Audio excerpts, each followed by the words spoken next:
waa taariikh taxana ah iyo sooyaal u diiwaan gashan Soomaalida waana siyaaradii labada sheekh ee kala ah Sheekh Macallin Maxamed Cabdi Xasan Bimaalow iyo Macallin Nuur Maxamed Siyaad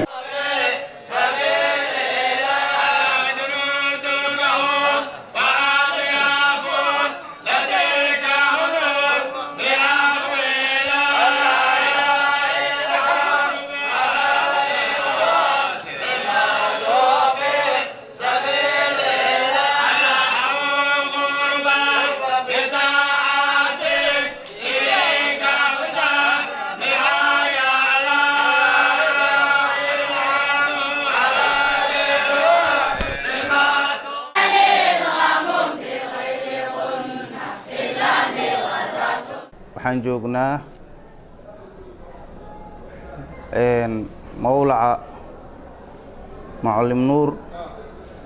ee degmada Hodon Siigaali waxaa halkan ka soconayso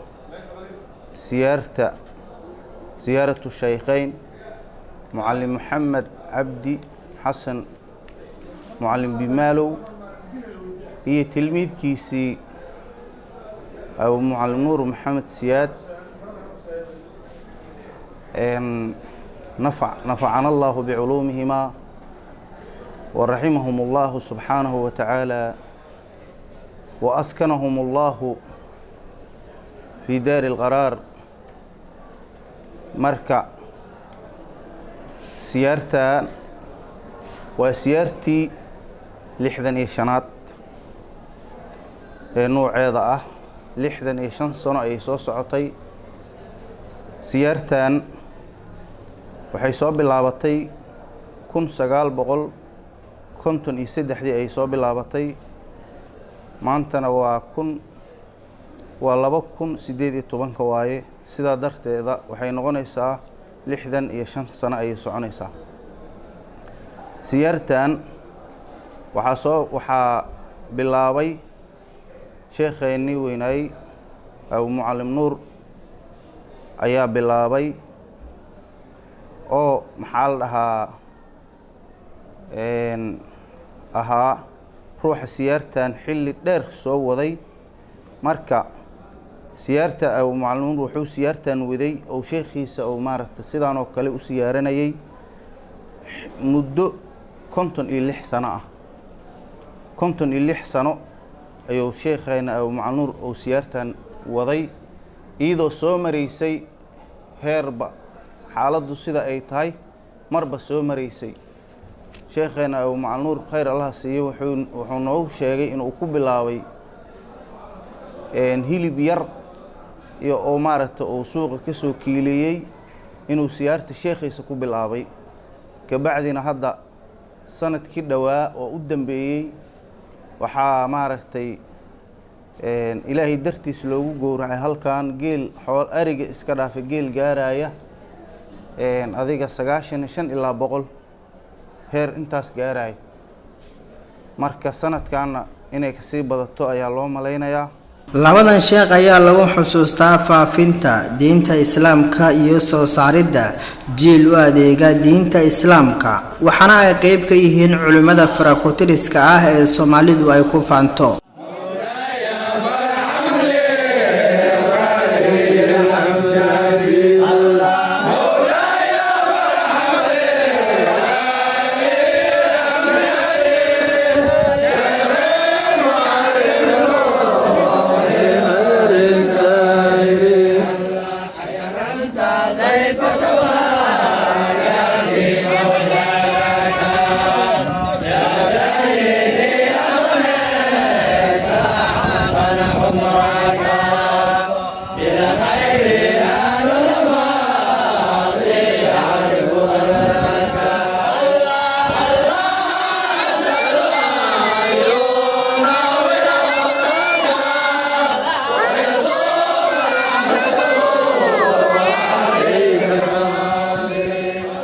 ziyaaradan ayaa bilowgii hore waxaa la oran jiray ziyaarada Sheekh Macalin Bimaalo. ziyaaradan ayaa bilowgeedii hore waxay ahayd ziyaaro uu sameyn jiray sanad walba Macalin Nuur Maxamed Siyaad, macalinkiisii Macalin Bimaalo. balse markii tii Rabi ay u timi Macalin Nuur Maxamed Siyaad sanadii 2009 ayaa waxa uu ka dardaarmay in ziyaarada la mataaneeyo isla markaana loogu magac daro ziyaarada labada sheekh. بسم الله الرحمن الرحيم. الحمد لله رب العالمين، والصلاة والسلام على أشرف المرسلين سيدنا محمد وآله وصحبه أجمعين. قال الله تبارك وتعالى: ألا إن أولياء الله لا خوف عليهم ولا هم يحزنون الذين آمنوا وكانوا يتقون لهم البشر في الحياة الدنيا وفي الآخرة لا تبديل لكلمات الله ذلك هو الفوز العظيم. صدق الله العلي العظيم. وقال رسول الله صلى الله عليه وسلم: من عادى لي وليا فقد آذنته بالحرب. إلهي سبحانه وتعالى يا مهد إسكاله إسلام نمضى نقليي نقول دليي نقول برباريي أهل إيمان نقدقي محبة الأولياء نقول أرزقي نقدقي كو جعل كو ونكسن إلهي وحان كرجينا إنه نود دائميو. xafladan waxaan ugu hambaleynayaa walaalaha muslimiinta dhammaantood, ummadda Soomaaliyeed iyo ahlu tariiqada, gaar ahaan muriidiinta Abu Macalin Axmed Bimaalow iyo Abu Macalin Nuur. ziyaaradii 65aad ee Abu Macalin Axmed Bimaalow raximahullahu tacaala oo dhintay 27kii bishii Rajab 1374 hijriyada. sanadkan xawliyadiisii ama dhimashadiisii ay ka soo wareegtay 65 sano, taas oo aan rajeynayna insha allahu tacaala ummadda islaamka meelkasta joogtaba inay baraka iyo khayr u noqoto. maxaa yeelay ilaahay awliyadiisu ka mid ahaa, dadkii saalixiinta ahaa oo wanaagsanaa oo dalkan lagu kasaayay khayrka ayuu ahaa Macalin Maxamed Bimaalow raximahullahu tacaala. ardaygiisii Macalin Nuurna raximahullahu asigana sidoo kale u ahaa waalidka. qoladaas wanaagsan ilaahay oo doortay oo diinka ilaahay faafinaysa ku shuhroobay inay quraanka ka shaqeeyaan, masaakiinta u kaalmeeyaan, masaajida dhisaan. hawshoodii aan wadnaa. waxaan ugu dan leenahay min tacdiimi shacaa'irillaahi. ilaahay subxaanahu watacaala qur-aankiisa wuxuu ku dhahay: waman yucadim shacaa'ira allaahi fa inahaa min taqwa alquluub. qofkii weynaysa ilaahay shacaa'irtiisa, weynayntaas waxay ka mid tahay quluubta cabsideeda ka mid tahay. marka in la weyneeyo culummada waa wax loo baahan yahay. ilaahay yaa la weyneynaya marka culummada la weyneeyo. maxaa yeele culummada waxaa lagu weyneynayaa cilmiga ilaahay inay faafinayaan oo dadka xaqa ay tusayaan, baadilkana ka celinayaan. saasa ayaga loo weyneynayaa. marka weyneyntaas annagoo ugu dan leh waxaan qabanaa bisha Rajab 1deeda ilaa Shacbaan 2diisa la gaarayo xafladaas oo lagu maamuusayo sheekha taariikhdiisii iyo mashaayikhda weyninkoodii oo noo bilaabatay 1dii Rajab haddana noo socota. waxaan leeyahay ilaahay nabad iyo wanaag ha noogu soo celcelsho. ummadda Soomaaliyeed faraj Allah uga dhigo, islaamka gargaar Allah uga dhigo, annagana dambi dhaaf Allah nooga dhigo, sheekhenkana cizi iyo maqaam Allah u ziyaadsho, aclaa faraadiisi aljanaan Allah dejiyo, jidka fiican Allah na marsiiyo, saalixiinta wadadooda adduunyada ay mareen Allah na marsiiyo, hadhowdina meeshay joogaan Allah noogu geeyo, saalixiinta macigoodana Allah naga dhigo. nebiyaashii oo rususha ahaayeen calayhim assalaam sidii nebi yuusuf oo kaleeto yaaba ilaahay ka toogaya saalixiinta macigooda inay ahaadaan. waxau dhahay nebi yuusuf calayhi salaam, qur-aanka ilaahay yaa ka sheekeynayo: rabbi qad aataytanii min almulki. waa suuratu yuusuf. rabbi qad aataytanii min almulki. ilaahayow boqornimada waxbaa iga siisay oo boqor baa iga dhigtay madax ah. wacallamtanii min ta'wiili alaxaadiidi. ru'yada sidii loo fasirana ilaahayow waad i bartay. faatira asamaawaati waalardi. samaawaadkii ardada allah abuurayow anta waliyii fi dunya walaakhira. adduunya aakhira ilaahayow adigaa weligii ah. markaan dhimanayo tawafanii musliman, anigoo muslim ah ilaahu nafta iga qaad, muslimada ilaahu igu dil. wa alxiqnii bisaalixiina. marka xagga igeysidna saalixiinta ilaahay oo meesha joogaan igeeyo dhahay marka annaga nebiyaashii rususha ahay oo fadliga badnaaya absaas ilaahay ugu baryaya inay saalixiinta la jiraan annagana waa min baabi awla marka saalixiinta micigooda allah naga dhigo mashaaikhdeenna wanaagga lagu kasaayo jidkoodii fiicnaa allahna marsiiyo ilaahay diintiisa ku weyneeyo oo qur-aanka faafiyo oo waddadii fiicneed oo nebiga bara allah naga dhigo waa idiin mahad celinaya mar labaad iyo mar saddexaad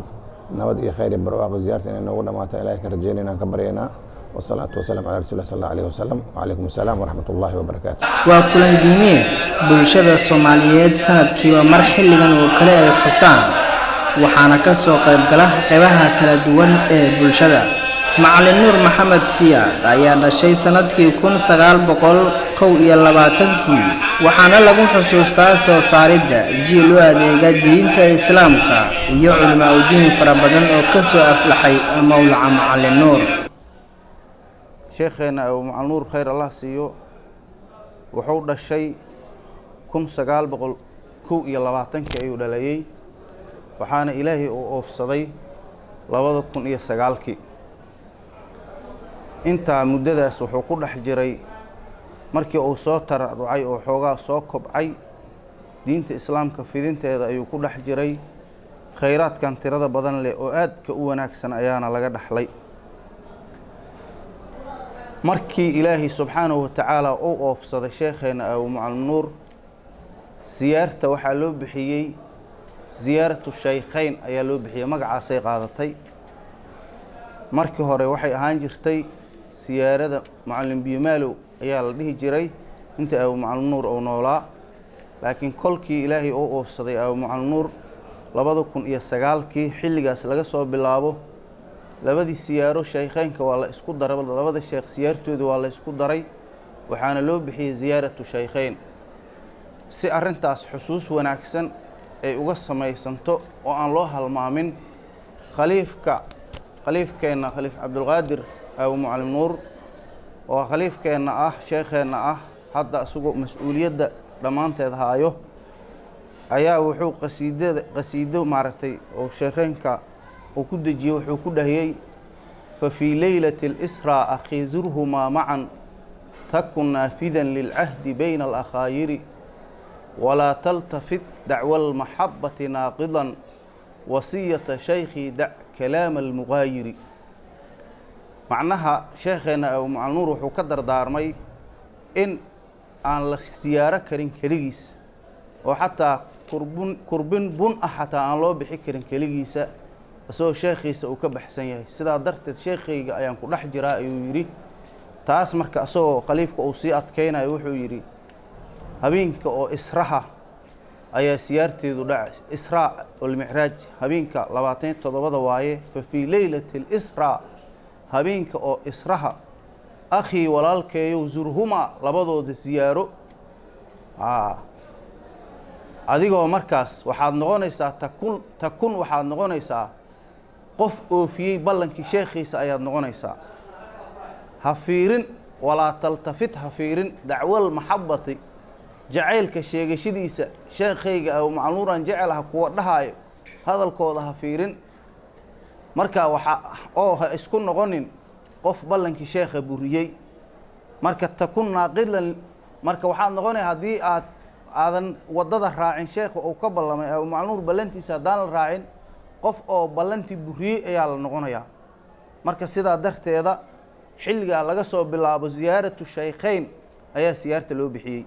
sidaasayna u socotaa marka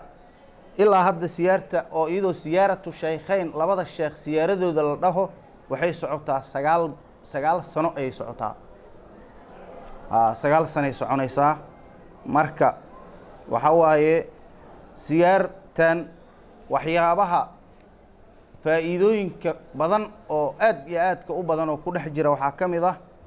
oo la sameeyay nashaadaadka tirada badan qur'aanka ilaahay oo la akhriyo in aad iyo aad u badan ayaa qur'aanka la akhriyaa khidmooyinka la akhriyo maalin walba aad iyo aaday u tiro badan yihiin wax maaragtay tirada ka baxsan waayo maalin walbana qur'aanka ayaa la dejiyaa oo subac lagu dejiyaa waxaad dareemi kartaa idcaamu dacaam ayaa la sameeyaa maalin walba waxaa la quudiyaa dad masaakiin ah waxaa lagu quudiyaa goobta siyaartu ay ka socoto oo halkan ah. waxaa kaloo lagu quudiyaa, waxaa jirto majmuuco ama koox oo gooni u ah inay bannaanka raashinka ku soo qaybiyaan ayaa jiraan. waxaa jiro xarun caafimaad oo jiraysa intii ay siyaartu socoto jirayso oo lagu qaabilayo dadka bukaanka ah. dhaqaatiir ay ka soo qaybgelayaan, dhaqaatiir oo maxaa la dhahaa dhaqaatiir ajaanib ah iyo kuwa daakhiliya intaba ay ka soo qaybgelayaan oo ay fulinayaan arrimaha caafimaadka la xiriira. marka waxaad dareemi kartaa marka khayraadka halkan ka socdo oo xilligaa 65 sano soo socday ilaa haddana insha allahu tacaala intii qiyaamadu ay ka kacayso. ilaahay maaragtay ilaahay wax walba ilaahay talagelkiisa waaye, laakiin sidaas insha allahu tacaala la rajaynayo. sheekhaynuna uu sidaas sheegay in ay sii soconayso, lagana dareemayo maadaama maa kaana lilaahi daama watasala wamaa kaana ligayri illaahi inqadaca wanfasal. wixii ilaahay dartiisa loola jeedo way sii soconayaan, wixii aan ilaahay dartiisa loola jeedinna way kala go-ayaan, wayna dhammaanayaan. marka waxaa maxaa la dhahaa lama soo koobi karo khayrka siyaarta ku jiro, laakiin si kooban markaan u sheegno waxaa ku jiro in dadka akhyaarta ah ee culammada ah ee waaweyn oo ajillada waddanka joogaan, dibadda iyo dalka joogaan ay ka soo qayb galaan siyaarta. tusaale ahaan siyaartan hadda waxaa ka dhacayso jamaacaad arday iyo kutaab iyo mashaa'ikh. waxaa dhacayso ilaa 30 fadhi oo jamaacaad oo maxaa la dhahaa oo dugsiley iyo macallimiin iyo mashaa'ikh ah. waxaa kaloo dhacayso 69 fadhi oo magac qabiil lagu qaabilaya dhacayso. sidaasuu u samaysan yahay jadwalka, iyo wax dheeriyahoo dad dheeriyahoo oo maaragtay iska jiri karaan. laakiin sida badan inta jadwalka ku jirto 69 qabiil oo qoran oo diyaarsan oo qabaa'ilkaasi ugaasyadooda iyo madaxdooda iyo maxaa la lahaa indheergaradkooda iyo culammadooda ay halkan ka ducaysanayaan oo ka duco qaadanayaan, waxna ay ku barteen oo maaragtay khayrka ay ka barteen ayaa maaragtay jirayso. insha allahu tacaala dadka waxa waaye waxay meesha u imaanayaan in ay khayr ka barteen ay meesha u imaanayaan. marka dad badan oo loogu duceeyey halkan oo khayrka ka helay ayaa jiro, oo marka dadka naftoodu isgaarsiiyey cid maaragtay oo maaragtay qasab ma aha, cid gooniyana loogu manaadin. laakiin waxaa jirta naadadii rabbi oo ahayday ilaahay subxaanahu wa tacaala addoonkiisa hadduu jeclaado addoommadiisa ayuu u naadiyaa, wuxuuna yidhaahdaa war malaa'igtiyey hebel ayaan jeclaadaye idinkuna jeclaada. marka malaa'igtu waxay ku naadihayaan maaragtay labada cirka iyo dhulka addoommada joogay u naadihayaan. waxay leeyihiin hebel ilaahay wuu jeclaaday, malaa'igtiisuna way jeclaatay oo rabbiyaa xusuusiyey, war idinkii addoommada ilaahay idinkuna jeclaada. macallinka intii uu noolaa waxa uu ku fakaray aasaaska mu'asasad lagu magacaabo mu'asasad macallin nuur, taa u adeegaysa bulshada danta yar ee ku nool guud ahaan geyiga Soomaaliya iyo faafinta diinta islaamka. alxamdulilaahi rabbil caalamiin wasalaatu wasalaamu calaa ashrafil mursaliin sayidina muxammadin wa aalihi wa saxbihi ajmaciin. يقول الله تبارك وتعالى: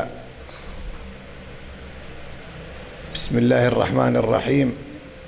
اقرأ باسم ربك الذي خلق خلق الإنسان من علق اقرأ وربك الأكرم الذي علم بالقلم علم الإنسان ما لم يعلم صدق الله العظيم. يقول الله تبارك وتعالى: وننزل من القرآن ما هو شفاء ورحمة للمؤمنين ولا يزيد الظالمين إلا خسارا صدق الله العلي العظيم. قرآن كان كريم كأ النبي جينا لوسود جي صلى الله عليه وسلم وحاله تلقى لي أمد إن يكون بدو الدنيا آخرة si taas loo gaaro waxaa muhiim noqotay in la xifdiyo lana fahmo sharciga ilaahay oo uu talagalay in ay dadkan ku dhaqmaan qur-aankan uu ku dhex jiraa qur-aankii in la barto kalaamullaahi ah kadibna dadka la sii baro sidaasaa ilaahay u jideeyey subxaanahu wa tacaala alxamdu lilaah waxaad noqoteen dugsiyada qur-aanka lagu barto dugsi ka mid ah oo dadka qur-aanka ilaahay baraayo inaad arday u noqotiin kadibna sidii maanta aan aragnay quruxda badneed aada qur-aanka u xifdisiin alxamdu lilaahi rabbi alcaalamiin xifdintaas ilaahay ha idiin joogteeyo kadibna ku camalfalkiisa barashadiisa iyo sii baristiisana allah idiin fududeeyo wax weyn waaye wax la heli kara ma aha mujamaca macaahid mucallim nuur ardada dhigatay waa lagu raaxaysanayaa alxamdu lilaahi rabbi alcaalamiin waana lagu farxayaa siday qur-aanka u yaqaanaan sunnada idinka muuqato dhaqankiina carabkiina si fiican aa loogu raaxaysanayaa waalidkiina waa u dhacatay waa liibaaneen ilaahay kuwii caalimiin noqdo oo caarifiin noqdo ha idinka dhigo cilmiga ku camal falo oo ilaahay ku caabudo ha idinka dhigo macallimiinta iyo maamulkana waa u mahad celinaynaa juhdiga badan ay geliyeen hawshaan macaanta badan leh oo u kaabaha yahay ustaaz abshir oo mudiirka mujamac macaahid macallim nuur ah iyo inta la shaqayso oo xafiiskiisa joogta waxaan kaloo mahad celinayaa ardada mujamaca dhigata waalidiintoodii oo ayagana dowr fiican muujiyeen ilmo badan oo lala jeclaaday inay qur-aanka bartaan qaarna dalka joogeen qaarna dalka dibaddiisa laga keenay alxamdu lillahi rabbi alcaalamiin oo maanta heerkaan maraayo wax lagu farxo waaye qur-aanka iyo ahalkiisaba allah u kaalmeeyo adinkana allah idiin kaalmeeyo ardadana waa mahadsantihiin waa idiin mahad celinaynaa waana idiin ducaynaynaa insha allahu tacaala ziyaarta annagala soo qayb gasheen xafladda ziyaaratu sheekheenkane ilaahay aqbal ha ka dhigo muraadadiina ilaahay ha sahlo diinkana naafic allah ka dhigo sal allah wasalam aleykum iminka hoggaanka mu'asasada waxaa haya khaliif cabduqaadir macalin nuur mu'asasaduna waxay u howlgashay sidii ay u fulin lahayd waxyaabihii dhidibada uu taagay macalin nuur maxamed siyaad mu'asasada ayaa iminka waxa ay leedahay qaybo kala duwan qaybahaas oo isugu jira iskuulaad leh heerar kala duwan macaahid lagu barto diinta islaamka iyo qaybo lagu xanaaneeyo caruurta intooda badan caruurta qaybta ka ah goobahan waxbarasho ee ay hirgelisay mu'asasad macalin nuur ayaa waxa ay wax ku bartaan si lacag la-aana taasina waxa ay ku timid dadaal dheer oo ay sameeyeen mas-uuliyiinta uu qaybta ka yahay khaliif cabduqaadir macalin nuur fasalka dhigto fasalka shanaad ardayda ka tirsanaya waa kulaashka oo dhigto kulaashka mujamac mucaahid macalin nuur lacag la'aanta ku dhigta waxa garab igu soo siiyay khaliifkan khaliif cabduqaadir macalin nuur anigoo magacayga Faadimo Maxamed waxaan ka mid ahay ardayga dhigto mujamac mucaahid macalin nuur anigoo ku dhigta iskuulka lacag la'aan waxaan u madcalinayaa khaliif cabduqaadir macalin nuur waxaan ahay fasalka 7 iyo ay أنا مجيء يعقوب مع علي حسن أولدته كليتك مجمع معاهد معلم نور وحن آتي وفرح سنة هاي وأخبار شذا العقل أنت أن كليتك كليتك مجمع معاهد معلم نور وها مهدس كله الله مرك لوات وحن مهد علنا يا خليف عبد القادر معلم نور أو صورة قليل إن أن وحكو برتو العقل أن وحن برتا قرآن كريم ك يو سكولك waxaan bartaa maadooyin kala ah Carabiga, Ingiriiska, tarbiyada, xisaabta, Soomaaliga iyo wixii la mid ah. Quraankana waan bartaa.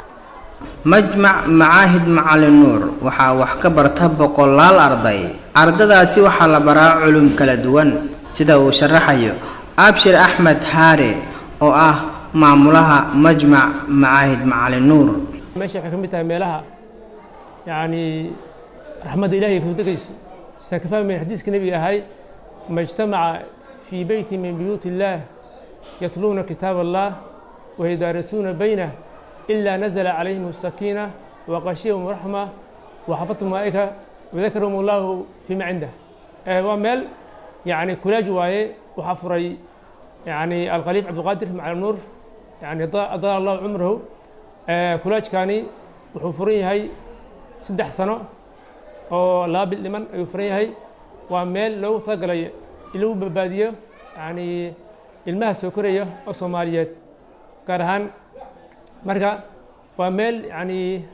لربو إن dadkii lagu baray thaqaafada islaamka iyo tamaadiga waxa dhigato arday gaarayso 500 oo arday dhigato oo dadii u dhaxayso 12 jir iyo 4 jir marka wuxuu leeyahay kuleejkaani laba qayb uu leeyahay qayb waxa waaye quraanka kariimka la xifdinaya quraanka la xifdinaya bitajwiid qiraa'ati abi amra ee lagu baranaya macallimiin ku taqasuseen oo yani ka soo bixin jaamacadda Imam Shaafici ayaa macallimiinka oo soo bartay yani qiraa'aadka quraanka culumtiisa wuxuu kaloo leeyahay maadi iskuul ayuu leeyahay oo yani gelin lagu barto kaasoo yani ku baxayo English waxaan u tagalnay yani ardayda ka baxaysa kolleejka jaamac maca nuur inay noqdaan arday yani u sameeyeen thaqaafada carabiga thaqaafada Englishka ee u tagalnay marka ku soo dhawaada yani bahdiina hay'adee warbaahinta وماسنتهاي waxaan ka rabnaa wax ka ogaano gudaha macallimiinta wax ka dhiga haday ardaydu helaan jiif iyo cunto arimaas كولاجكان wuxuu leeyahay horta waa kulaaj u dhisna qaab yani meesha markiiska waaye waxa leeyahay mujam wuxuu kulminaa macaahida yani muasasada macnuur ayuu kulminaa farac badan leeyahay insha Allah faracan waxa waa kii saldhig ah waaye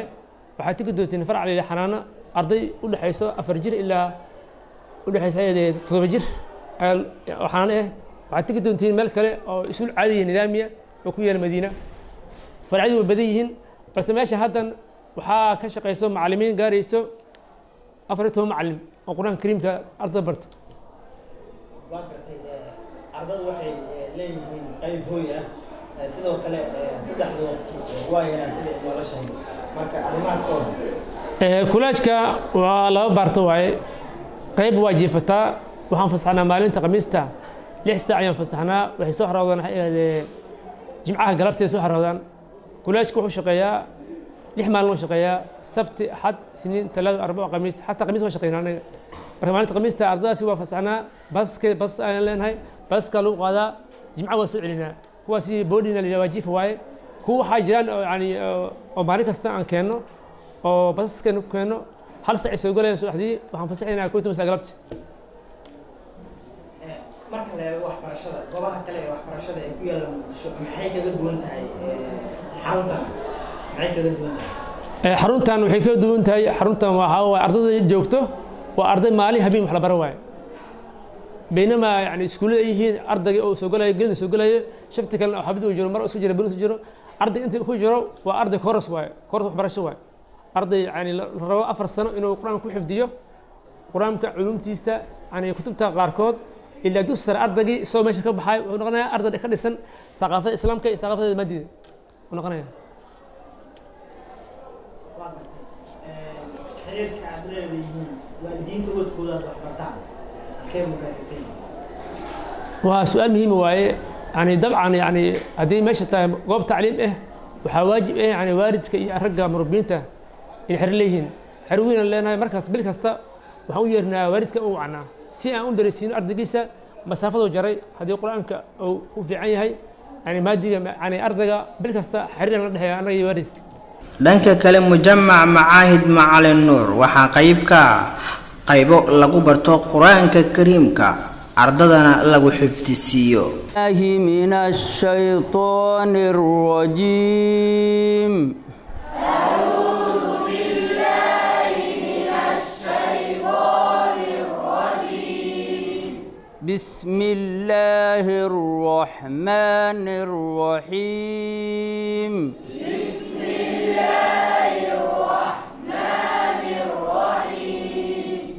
إذا الشمس كورت وإذا النجوم انكدرت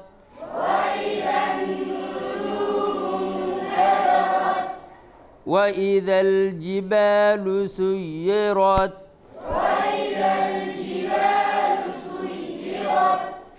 وإذا العشار عطلت وإذا الوحوش حشرت وإذا البحار سجرت وإذا النفوس زوجت وإذا الموءودة سئلت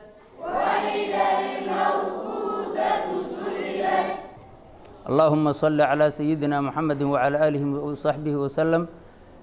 إخوتي الكرام فهذه المجموعة مجموعة هذا أن لجوجنو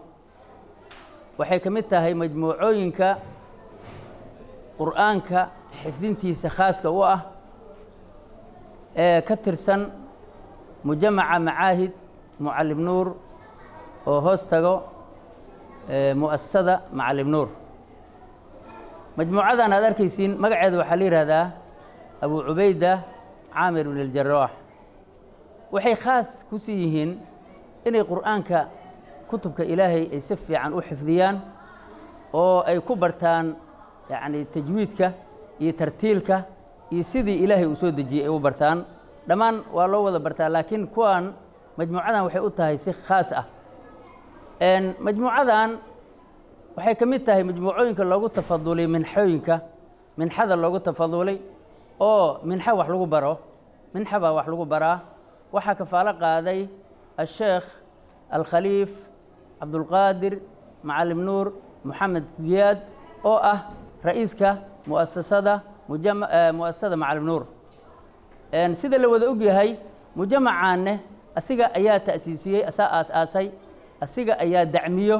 asiga ayaa maaragtaa dhan kasta yacni ka dhammaystiro. ragga meesha taaganood arkaysiin waxa waaye waa macallimiintii waxbaraysay iyo qayb ka tirsan maamulayaalka. marka waxaan leenahay qaybahan waxay ka mid yihiin qaybaha taxfiidka qur'aanka ah in sha allahu. waxaana maaragtaa aan ka arki doonaa anmuudaj almutamaathil wax la yidhaahaa jira, yacni amaba kasba soomaalida ay u taqaano. ardada ka mid ah ayaan ku soo dhoweynaa nuurudiin xaaji maxamuud mucallim nuur. falyatafadal likay yaqra' ma tayasara minhu min alqur'aan. يا أيها الذين آمنوا اتقوا الله وقولوا قولا سديدا يصلح لكم أعمالكم ويغفر لكم ذنوبكم ومن يطع الله ورسوله فقد فاز فوزا عظيما. إنا عرضنا الأمانة على السماوات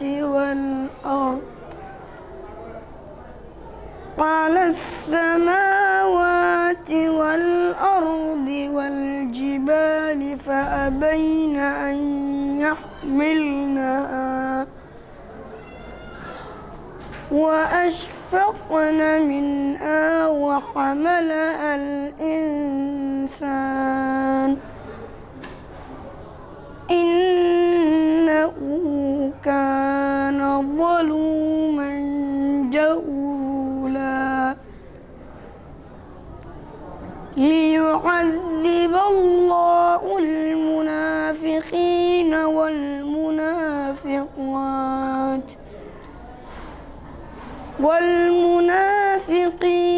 والمنافقات والمشركين والمشركات ويتوب الله على المؤمنين والمؤمنات وكان الله غفورا رحيما صدق الله العظيم. iyadoo laga ambaqaadayo soo saaridda jiil ku suntan diinta islaamka iyo ku barbaarintooda ayay waxay u howlgaleen mas-uuliyiinta mu'asasad Macallin Nuur inay hirgeliyaan qaybo lagu xanaaneeyo caruurta. Cismaan Aadan Nuur waa maamulaha qaybtan lagu xanaaneeyo caruurta, waxaan wax ka weydiinay xiriirka u dhaxeeya waalidiinta caruurtooda ay wax baraan iyo maamulka xaruntan. meesha waxa weeye farac ka mida mujamaca mucaahid Macallin Nuur, farac ka mida weeye rawdada ama xanaanada iyo gabdhaha ayaa meeshaan wax lagu baraa oo macnaha ay u tahay iskuul iyo quraan inta waa lagu baraa. diiniyada adoo salaada waa lagu baraa gabdhaha waaweyn, tarbiyada waa lagu baraa. alxamdulilaahi rabbil caalamiin. waxa weeye marka ilmahaas ayaa meesha wax lagu baraa. ilmuhu waxay isugu jiraan dad dan yara iyo dad agoona iyo wax dad oo isku jira waaye. dad oo xataa waxa isaga jira oo dibadahaas intii laga keenay oo isaga loo keeno oo laqab celiyo loo keensaday. marka meeshaan macallimiin ay leedahay, iskuulka macallimiin khaas ay leeyihiin, dugsigana quraankana macallimiin khaas uu leeyahay isaguna oo u joogta. waxaa joogta murabbiyiina u joogta oo ilmahaas markay qadan noqoto siiya, markay qureec noqotona siiya oo kala celsha. murabbi baabuurka la raaca, haddana xaafadaha laga soo qaado, baabuura tagta xaafadda oo ka soo qaado keenta. baabuurtaas marka waxaa raaca ayagana murabbi raaca oo macnaha alxamdulilaahi oo ilmahaas ama kala celiskooda wuxuu yar yar yihiin waa shani gooniya. marka hawshaas oo hadda meeshaan laga furay, awal waxay ahaadeen mujamaca dhexdiisay ku jireen, waa la soo raray, intaa loo soo raray oo meeshaana la keenay. meeshaana waxaa loo keenay macnaha xoogaa waa ka firaaqo roon tahay xoogaa. ilmahaana marka ilaalis badan raba oo hadda tarbiyana raba oo ilmo yariiriisoo waxa weeye oo alxamdulilaahi midna u sii yahay 7 jira ku jira, 6 jira ku jira, 5 jira ku jira oo intaas u ka kooban. ilmahaas marka oo laga keeno Madiino ilaa Kaaraan inta ka dhaxla laga soo aruursho laga keeno. dadkooduna macnaha ay alxamdulilaahi rabbil caalamiin, dadkooduna macnaha alxamdulilaahi rabbil caalamiin saas oo macnaha raalli ay uga yihiin. had iyo jeerna ay dadku keenaan. maanta u dambeysay 4 cunuga la keenay oo ilmahan ka mid ah. marka saas waaye hawshaan oo macnaha wanaageeduna saas waaye. ilmaha intooda badan hadda ilmaha 3 loo qabso qayb ka mid ah quraanka ilaa ilmo waxa ku jira xanaanadaas ilmo 4 dhameeyaa ku jira oo aan 4 marayo si fiican u yaqaano. ilmana iskuulkay dhigtaan oo 2 iyo 1 waaye. mu'asasad Macallin Nuur ayaa sidoo kale waxa ay ka shaqaysaa arrimo dhowr ah oo la xiriira horumarinta arrimaha bulshada iyo kobcinta kaabayaasha dhaqaalaha. waxaana la xusuustaa doorkii horumarineed ee ay ka qayb qaateen dib u dhiska xabsiga dhexe ee Xamar iyo hirgelinta goobo caafimaad oo laga hirgeliyay ee meelo kala duwan, sida uu tilmaamayo Qaasim Cabdullaahi Xasan oo ah la taliyaha horumarinta arrimaha bulshada ee mu'asasada Macallin Nuur. mu'asasadan sidii muxuu ahaa khiyaartii horeba ay uga hadashay, waxaa la aasaasay 1942 muddo fog oo xilligaa gaarsiisan ayay soo shaqaynaysay. waxaana aasaasay allah u naxariistay alwaalid Abu Macallin Nuur Maxamed Siyaad, mu'asisu mu'asasati Macallin Nuur. waxayna ka soo shaqaynaysay intaas oo aan soo sheegnay oo laga soo bilaabo xilligaas iyo xilliga aan maanta joogno. waxay ka shaqaynaysay arrimo badan. arrimahaas waxaa ka mid ahaa waxyaabaha ugu waaweyn ay qabato mu'asasada waxaa ka mid ah waxbarashada, caafimaadka iyo horumarinta bulshada. haddaan ka hadalno maalan waxbarashadoo kale, waxay muxuu ahaa mu'asasadu ay leedahay iskuulaad oo muxuu ahaa macaahid ilaa heer jaamacadeed. mu'asasadku waxay ku yaalaan iskuulaadkaasi gobollada dalka oo badankooda, laga bilaabo caasimadda ilaa muxuu ahaa meelo badan oo ka mid ah gobollada dalka Soomaaliya, oo ay ka fuliso mu'asasadu waxbarasho ayadoo ku leh furuuc ama qaybad raacsan mu'asasada. waxbarashadu halkan waa hadda maanta aan joogno waa halkii ay ku tiilay mu'asasada madaxeedina uu deganaa oo xaruntii jaamacadda iyo muxuu ahaa macaahidda kale intaba. markaan ka hadalno dhinaca muxuu ahaa caafimaadka, mu'asasadu waxay fulisaa howlo badan oo caafimaad. howlahaas waxaa ka mid ah inay samayso arrimo oo indhafiiq oo loo sameeyo dadka muxuu ahaa taagta daran oo aan awoodin inay iska bixiyaan fiiga ama qarashaadka ku baxaya caafimaadka ama indhafiiqooda, taasoo u suurto gelisay ilaahay fadligiisa wax dad badan oo muxuu ahaa muddooyin badan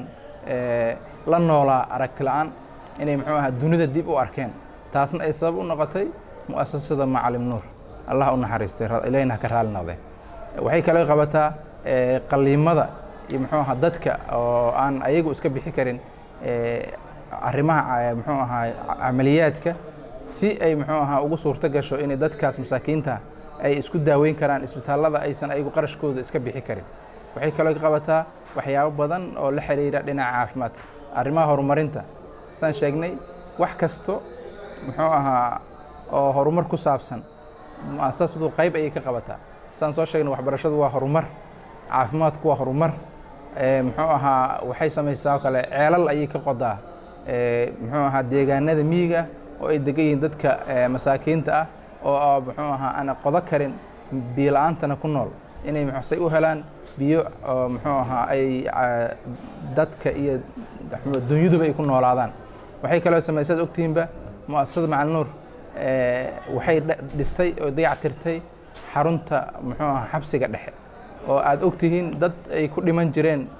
muxuu ahaa Soomaali ah oo dembi ha gala qofku, laakiin wuxuu xaq u leeyahay inuu ku noolaado, inuu muxuu ahaa xarun uu ku xirnaado oo muxuu ahaa caafimaad ahaan iyo noloshiisa ay ku badbaadi karaan. waxaa dhici jirtay in dad ayagoo taagan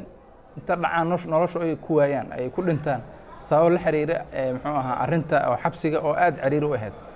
kadib markii arrintaas ay mu'asasada soo gaartay, mu'asasadu waxay samaysay isla markii way ka jawaab celisay, waxayna u dhistay xabsiga dhexe, ay dib u dayactirtay meelo kale oo muxuu ahaa oo burbursanaya xabsiga ka midna way dhistay, masaajid iyo meelo dadku ay ku cibaadaysteenna way u samaysay. marka mu'asasadan wasaan muxuu ahaa halkan wax lagu soo koobi kara ma aha waxqabadkeeda ay bulshada u hayso. intaas aan soo sheegnay iyo in kan badanba waa khayri, waa free, waa lacag la'aan. bulshada ayaa loogu adeegaa, bulshada ayaa iska leh, qof ay u xiran tahay ma jirto. qof kasta oo muxuu ahaa oo taag daran oo muxuu ahaa xaaladooda iyo arrimahooda ay soo gaarto ayay mu'asasadu ka jawaabtaa. saad ogtihiinna wax kasto waxay u baahan yihiin muxuu ahaa dhiirigelin iyo taageerid iyo garab istaag. annagu waxaan rabnaa bulshadan dadkan ayaan muxuu ahaa mu'asasadu ay ka timiday, mu'asasada dadka ayaa iska leh, dadka ayayna u adeegtaa. dugsiga hoose dhexe sare ee Macalim Nuur ee degmada Wadajir ee gobolka Banaadir waxa uu qayb ka yahay iskuulaadkii ay hirgelisay mu'asasada Macalim Nuur, waxaana waxbarasho lacag la'aan ah oo iskuulkaasi uu bixiyo ka faa'iideystay boqolaal caruur danyar ah oo ku nool deegaanada ku teedsan iskuulkaasi. qaar ka mid ah ardada wax ka barta dugsiga hoose dhexe sare ee Macalim Nuur ee degmada Wadajir ee gobolka Banaadir ayaa waxay u mahadceliyeen mas'uuliyiinta mu'asasada ee ugu horeeyo Khaliif Cabduqaadir Macalim Nuur, waxaana ay tilmaameen in mas'uuliyiinta ay ugu mahadcelinayaan sida wanaagsan ee ay ugu garabsiiyeen in si lacag la'aan ah ay wax ku bartaan, waxaana ay ka codsadeen in laga gacan siiyo waxbarashada heerka jaamacadeed. oo hadda fasalka form maraayo waxaan ka soo bilaabay iskuulka Lafarfur aasaaskiisa ayaa ka soo qaatay ilaa ay haddartaan oo form ah. waxaan ku soo qaatay si oo meelxa oo lacag la'aan ah, maasha Allah. oo ma tacilnaa mu'asasada sharafta mudan sida fursadan jaaniska isisay inaan wax barto oo heer dugsiyeed wax ka barto insha Allah. waxaa la fadhiisuka adiga 2014 ka soo bilaabay ilaa ay haddartaan. waxaan ka soo bilaabay dugsiga fasalka dugsiga hoose ilaa ay sare haddana waxaan mariyaa dugsiga sare, maasha Allah. waxaan mariyaa gabagaba mariyaa sanadkii ugu dambeeyayna waa 2 bil camal ay harsan. waxaan mahad iska leh Ilaahay subxaanahu wa ta'aala qaadir oo isfiisiru geliyay iyo kadib mu'asasada sharafta mudan ee mu'asasada Macalim Nuur oo i saamaxday inaan waxbarasho helo. waxaan sii rajeynayaa insha Allah inaan heer jaamacad ka sii heli doono insha Allah.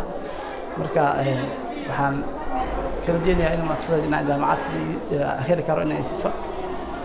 alxamdulillah. iskuulkan muxuu kala duwan yahay iskuulaadka kale markaa iskuulkan wuxuu iskuulada kala duwan yahay iskuulaad kale haddartaan aniga keligii maahan waxaa inta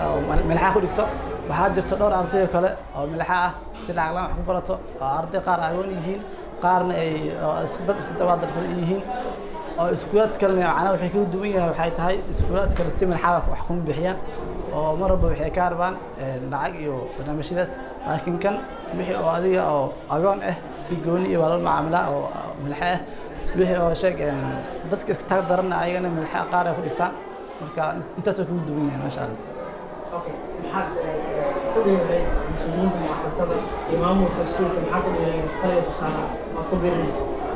masha Allah waxaan ku biirinayaa in ay ardayda sidii Soomaalida hadda taag daran iyo agoonada hadda tada soo badanaa inay kaalmeeyaan sida hadda ardayda qaar u kaalmeeyeen anagana u kaalmeeyeen inay sida hor u sii wadaan waxbarashada dadkan insha Allah waan fiican aad u maasiin. magacaygu waa Saare Macalin Muuse oo ka mid ah ardayda dhigata iskuulka Macalin Nuur. waxbarashada waxaa ku soo biiray sanadkii 2012 maasha Allah waxaan ka bilaabay dugsiga hoose ilaa hadda waxaan marayaa dugsiga sare fasalka form 3 dabcan waxaa ii dhiman hal sano oo kaliya maasha Allah intaan iskuulka dugsiga hoose dhexe sare Macalin Nuur wax ka baranayay maasha Allah wax carqalad ah kala maan kulmin waxaa kaloo meeshaan ugu mahadcelinayaa muassasada sharafta badan leh si lacag la'aan ah oo noogu soo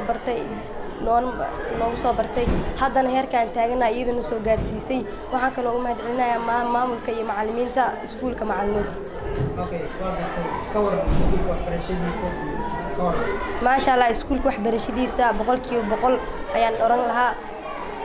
maamulaha dugsiga hoose dhexe sare ee Macalin Nuur ee degmada Wadajir ee gobolka Banaadir ayaa dhankiisa sheegay in maamulka iskuulkaasi uu tixgelinayo duruufaha ku geedaaman ardada ku nool deegaankaasi. magacayga waxaa la yiraahdaa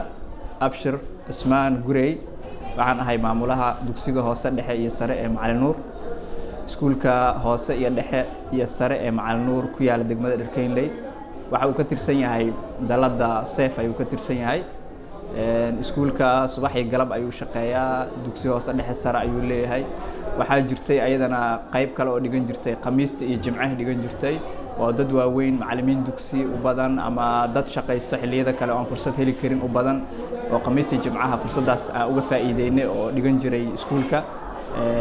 waxay ka qalin jibiyeen sanadii hore ay ka qalin jibiyeen hadda sanadkan ma qabanin dufcadaas waxay noo ahayd marka dufcadii koobaad ee iskuulka ka qalin jibisa.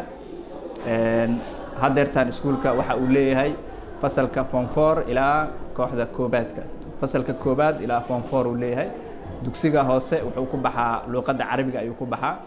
waxaan is leenahay Soomaalida waxa wanaagsaneed in lagu baro afkooda hooyo oo afka Soomaaliga ah haddii ay suurageli weysay luqadda kale ee ku soo dhow oo wax lagu bari karo waxay nala noqotay luqadda carabiga inay tahay. dugsiga hoose marka carabigaas aan ku barnaa maadaama dadka Soomaaliyeed ay dugsi quraan soo mareen u sahlan yahay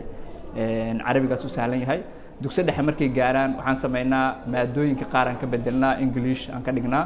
si dugsiga sare markay gaaraan English maadooyin badan ay ugu qaadan karaan oo jaamacadda ay ugu diyaar garoobi karaan oo ayadu inta badan English ku baxdo. ardaygaas waxaan rabnaa marka inuu soo baxo asagoo ah luqadda carabiga oo Soomaali luqadeedii labaad u ahna ku fiican luqadda Englishka oo maadooyinka cilmiga u badan ama waxbarashada hadda adduunka ka jirta English ay ku baxdaa u badan qof ka dhisan inuu noqdo. ardada noocaas marka labada luqad baan isugu dhex wadnaa waliba xoog aan u saarnaa oo aan rabnaa markuu qalin jabiyo labada luqadba qofku haddii uusan active ku ahayn oo sidii laga rabo dhammaystiran uusan ahayn inuu noqdo qof ilaa xad wax badan ka fahmi karo oon ummi ka ahayn si uu labadaas luqad uu wax badan waxbarashadiisa ugu sii kororsan karo. iskuulka waxaa dhigataa ilaa arday 500 oo qof gaarayso subaxay galab dhigato. ardadaas waxay u badan yihiin arday oo minxa ku dhigato. iskuulka wuxuu ku yaalaa uu dhow yahay xerada badbaado oo dad qaxooti ay degan yihiin. xaafadan xiliyadan baa la soo degay dad qaxooti u badan ama dad saboola ama dad agoon ah ayaa ku badan. annagoo taa ka duulayna markii asaaskiisa hore la asaasayba waxaa loogu talagalay marka ardadaas iyo dadkaas bulshadaas xaafadda degan in looga faa'iideeyo. mas-uuliyiinta muassasada Macalin Nuur ayaa dhanka kale waxay u howlgaleen hirgelinta jaamacad ka qayb qaadata waxbarashada sare. jaamacadda Imaamu Shaafici waxay iminka qayb ka tahay jaamacadaha ugu tayada wanaagsan jaamacadaha ku yaala magaalada caasimadda ee Muqdisho, waxaana hirgeliyay mas'uuliyiinta mu'asasada Macallin Nuur, waxaana xiriir waxbarasho ay la leedahay jaamacado ku kala baahsan daafaha dunida. بسم الله الرحمن الرحيم الحمد لله رب العالمين والصلاة والسلام على أشرف سيدنا محمد وعلى آله وصحبه وسلم أجمعين. السلام عليكم ورحمة الله وبركاته والسلام يا دمان دوينها الصومالية اللي جسني وأنا مهد عليني تلفزيون كصوم نيوز ونوصل بعض ما تحفيز كنا حرنتنا جامعة الإمام الشافعي دقمة خضم. أنت مكان كجدبو إلى محله سيين معين في رمضان وأنا لسوكو بكريم هذا أنا وحير كتابته جامعة الإمام الشافعي محيو تاجنت هاي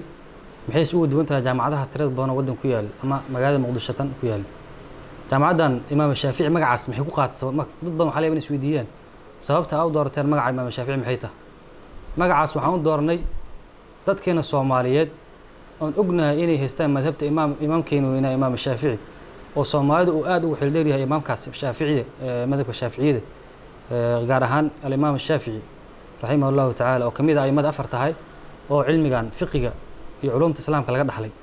saas ayaa jaamacadda magac loogu dooray magacaas qiimaha badan ay leedahay ayay ku sharafooday jaamacaddan waxaa la aasaasay 2013 waxay dhisantay 4 sano laakiin waxay moodaa in 40 sano dhisantay sababta aan leeyahay maxay tahay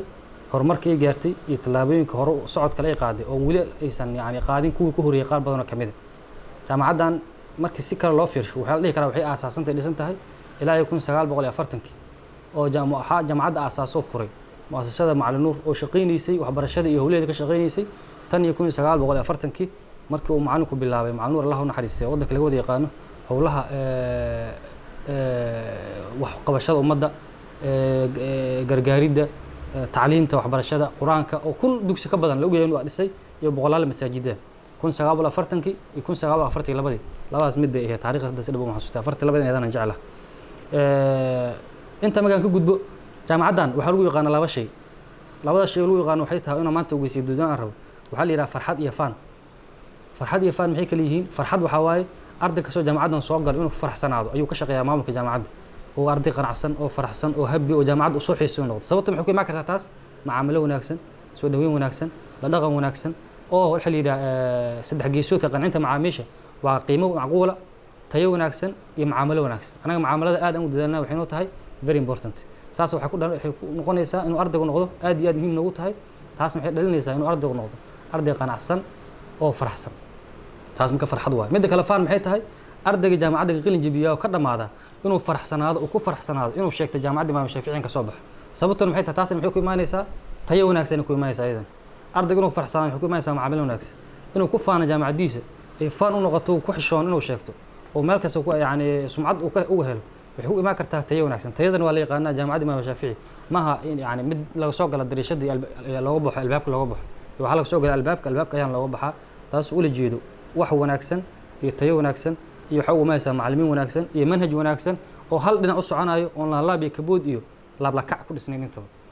inta maga guud jaamacaddu waxay ku dhisan tahay 4 kuliyad aan dheelaa 6 kuliyad ay kooban tahay kuliyadda qiraa'aadka kuliyadda shariicada kuliyadda tarbiyada kuliyadda computer science kuliyadda language and translate oo ah kuliyadda kaliya ama jaamacadda kaliya oo nahay oo kuliyadaas bixiso language and translation markiisa jaamacadaha Soomaaliya intaan ka warqabo jaamacad kale oo bixiso language and translation wadanka Soomaaliya iyo kuliyadda u dambayso ah maxaan ku yiraahdaa waxaan sheegay qiraa'aadka tarbiyada shariicada iyo computer science iyo language-ka iyo maya shanta intaas kuliyad ayaa jirto kuliyadaha jaamacadda ay ka kooban yihiin marka waxaan rabaa inaan wax yar sheego jaamacadda maxay ugu duwan tahay jaamacadaha kale ama waxyaalaha ay ku gaar ka tahay maxay tahay dhowr shay jaamacadda aan la tahay ama ay gaar tahay ama ay aad ugu fiican tahay maxaa kamid ah howla arrimahaas kow jaamacadda waa jaamacadda kaliya oo dhihi kara waxay leedahay qayb jiif oo ardayda tabarta daran ama oo la yiraahdo daakhili iyo yaqaan carabto ama boarding waxa lagu yiraahdo oo ardaydu jiiftaan oo wax ku cunaan oo ku cabaan dadka taagta daran oo jaamacadda ay qabato ay ugu tala gashay inay ku nastaan ay ku jiiftaan ay wax ku bartaan ay ku soo barbaarisay ilaa ay ka gaaraan heer isku filnaanshaha waxbarashada dhameystaan laba waxay leedahay kuliyadda aan sheego ah kuliyadda translate-ka ama tarjumaadda jaamacaddu leedahay oo jaamacad kale la aysan jirin saddex jaamacaddu waxay leedahay xiriir ballaaran oo cidbada calaaqaadkeeda ama xiriirkeeda dibadda ayay aad u dhisan yahay taasna waxaa daliil u ah xafladeedii qalinjibinta dufcadii ugu horreysay waxaa kasoo qayb galay saddex maamul saddex waxaan dhihi lahaa guddoomiyaal jaamacadood oo kumid a jaamacadaha ugu caansan carabta gaar ahaan waddanka suudaan oo jaamacadaha ugu waaweyn oo la wada yaqaano jaamacat alafriqa caalamiya jaamacat alaxfaad jaamacat alqur'aan alkarim waculuum islaamiya xafladii qalinjibinta inay soomaaliya u imaadeen inay uga qayb galaan bis iyadoo soomaaliya laga cabsado wufuud harkaas inay ka cabsadaan ay u imaadeen inay ka qayb galaan xafladda qalinjibinta jaamacadda imaam shaafici waxay kamid tahay xiriirka xooggan ee jaamacadda la leedahay dibadda iyo muasasaadka asaageeda oo ka shaqeeya waxbarashada oo caalamiga ah sidoo kale jaamacadda waxay leedahay hay-ado kala duwan iyo xiriir la leedahay oo ugu dambeysay maalintii shalay ahayd oon soo watanay ardaygay gale kaalinta koowaad kuliyadda qiraa'aadka oo u baxay inuu soo cumreyso abaalmarin cumro oo ka helay hay-ad layidhaha hiya alcaalamiya likitaab wasunna hay-addaas waxay ugu tala gashay ardayga kaalinta koowaad ka galaa kuliyadda qiraa'aadka inay siiso abaalmarin cumro ah waxayna insha allahu tacaala heshiis ku jirnaa hadda oo rajeeyeyno inay sii doonto minxooyin master ah ardayda ka qalin jibisa kuliyadda waxaan abaalmarin doonaa annaga ardaygii dadaala oo kaalinta koowaad gala oo muujiya dadaal gaar ah waan abaalmarin doonaa aan ku abaalmarino cibaadaad iyo waxyaala qaaliyo sida cumradaas ama aan ku abaalmarino kaalin waxaan dhihi lahaa waxbarasho kaloo mastera ama aan ku abaalmarino abaalmarinta caadiga la wada yaqaano gacanta laga hadla inta waxaan ku dadaali doonaa ardayga dadaal gooniya muujiya inaan dhiirigelino oo aanan ku dhaafin si sudan ama ciyaar oo iskaga gudbo oo la mid noqdo kuwa kaloo caadiga ahay oo si caadi uga gudbi jaamacadda